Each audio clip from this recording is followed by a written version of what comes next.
जय माता दी। आज माता का द्वादश अध्याय है और श्री कमला जी को समर्पित है। श्री दुर्गा सप्तशती द्वादश अध्याय।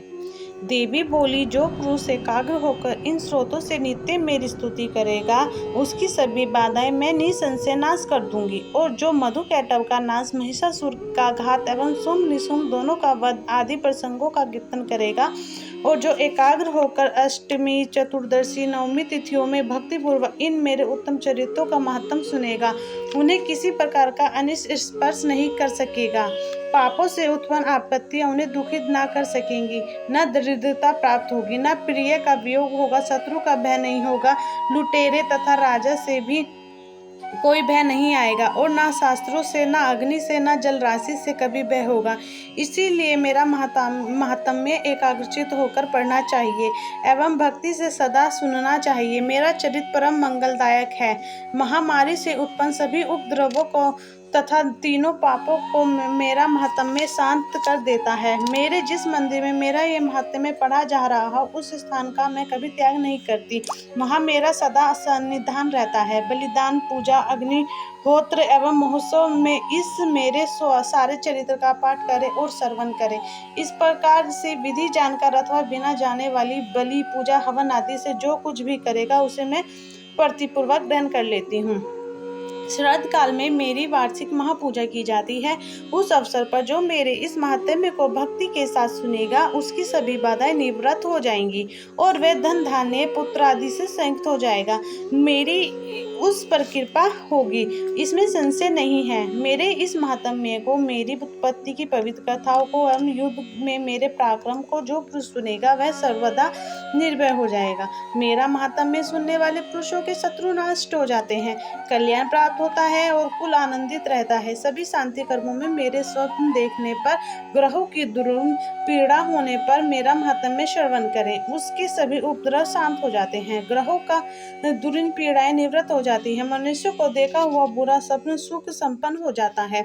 बाल ग्रहों द्वारा पीड़ित बालकों के लिए यह शांतिपूर्वक है। मनुष्य में फूट हो जाने पर यह महात्म्य मित्रता कराने में परम उत्तम है। सभी दुराचारियों के बल को भली भांति नाश कर देता है। पढ़ने से ही राक्षस, भूत, पिशाच आदि का नाश हो जाता है और मेरा यह सारा महात्म्य मेरी सन्निधि प्राप्त कर देता है। पशु, पुष्प, अर्घ्य, धूप, गंध तथा उत्तम दीपों द्वारा मेरे पूजन से, ब्राह्मणों को भोजन कराने से, होम प्रतिदिन के अभिषेक से और भी अनेक प्रकार के भागों पदार्थों के दान से, वर्ष भर जो यह मेरे अर्पण करेगा, आराधना करते हैं, इससे जो प्रसन्नता होती है, वही प्रसन्नता मेरे इस महात्म्य के एक बार सुनने से हो जाती है। ऐसा सुनते ही सभी पाप नष्ट हो जाते हैं, फिर आरोग्य प्राप्त हो जाता है। मेरी उपत्तियां का कीर्तन तो सभी भूतों से रक्षा करता है। युद्धों में वर्णित मेरा जो चरित्र दुष्ट दैत्यों का नाश करने वाला है, उसके श्रवण करने पर पुरुषों को बैरियों से किसी प्रकार का भय नहीं रहता।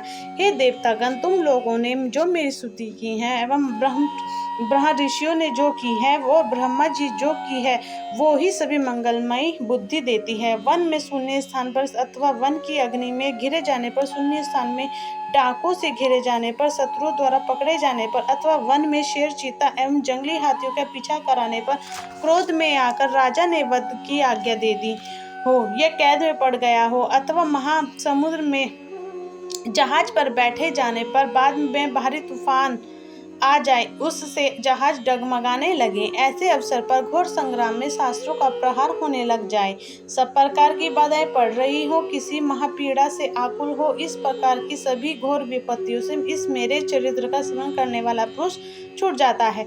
मेरे प्रभाव से शेर आदि हिंसक, डाकू तथा शत्रु मेरे चरित्र का स्मरण करने वाले पुरुष से सभी दूर भाग जाते हैं। ऋषि बोले, इतना कहकर भयंकर पराक्रम वाली भगवती चंडिका सभी देवताओं को देखते देखते वहां से अंतर्धान हो गई। वे सभी देवता निर्भय होकर पहले के समान अपने अपने अधिकार प्राप्त करके, जिनके शत्रु नष्ट हो चुके थे, भोगों के भोक्ता हुए।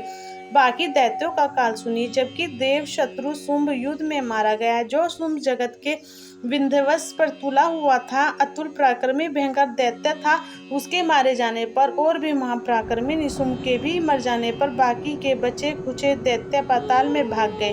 हे राजन, इस प्रकार भगवती जगदम्बा का नित्य स्वरूपा देवी पुनः पुनः प्रकट होकर जगत की रक्षा किया करती है। यह देवी जी विश्व का मोहन करती है, वही जगत का पैदा करती है, उसी के आगे प्रार्थना करने पर संतुष्ट हो जाती है, फिर विज्ञान एवं रिद्धि प्रदान करती है। हे राजन, उसी ने ही सारे ब्रह्मांड को व्याप्त कर रखा है। प्रलय काल में महामारी के स्वरूप में यही देवी ब्रह्मांड भर में व्याप्त हो जाती है, वही समय समय में महामारी हो जाती है। अजन्मा होते हुए भी वह सृष्टि रूपा हो जाती है, वही सनातनी देवी समय समय पर प्राणियों की स्तुति किया करती है।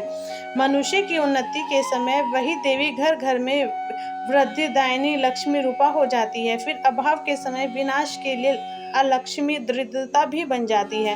पुष्प धूप गंध आदि सामग्रियों से पूजी हुई फिर स्तुति करने पर यही देवी धन पुत्र धर्म में मति शुभ गति प्रदान करती है। जय माता दी।